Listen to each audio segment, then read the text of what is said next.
wala may laing gidala diri nga kwarta, may mga kwarta diri. Kami trabaho sa Ginoo.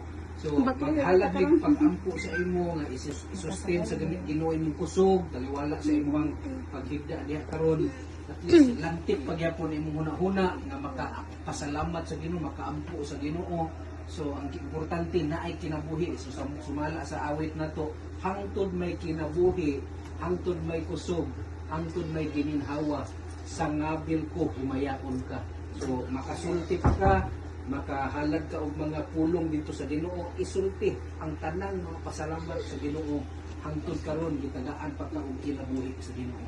Amen. Importante ani kay wala ko nasayod sa imong mga nangagi nimo kung nalaga pa ka hangtod nga naminyo ka, wala ko nakabalo sa imong tinuod yun nga pagkinabuhi. Na may mga kasaypanan, mga gimahayan na to sa una, pas naman to, sa una ra to.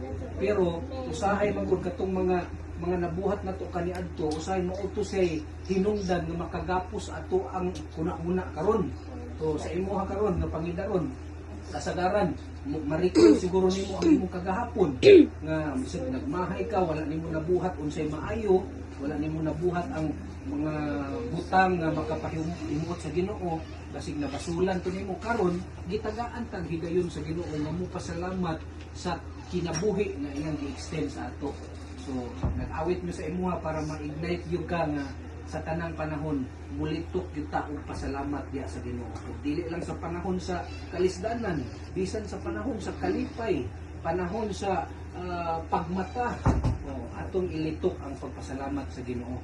So ang nanhimi para muhalad og mga pag-ampo sa imuha, then amo i-declare sa Ginoo nga i-sustain gyud ang kusog nimo. So wala man kita kabalo kanus agi takwaon sa Ginoo bisan ikaw kakabalo. Pero ang importante ani mintras na pa kay kinabuhi, makabalo na ka ug andam na ka matubang sa Ginoo. Di ba? So kami mga batanon pa man na may mga 15 anyos pa siguro diri, una po 6 years old pa diri. So ang amo ang mahimo ang panig-ingnan ang imong kinabuhi karon nga murag naa na gid ka sa kanang murag paghangtong na gid kaayo nga pangidaron niya, makaingon siguro ka nga daghan pa kaimig mga mumho pang kaunon tungod sa mga pagsulay siguro imong naagian sa imong kinabuhi. So ang importante ani karon muatubang ta sa Ginoo nga andam gyud, andam ka kay dili man kita perminti ani kalibutan na imong pulong sa Ginoo. It is appointed unto man to die once and after that judgment. Wala mi nag-ampo sa imong magwaon ka sa Ginoo.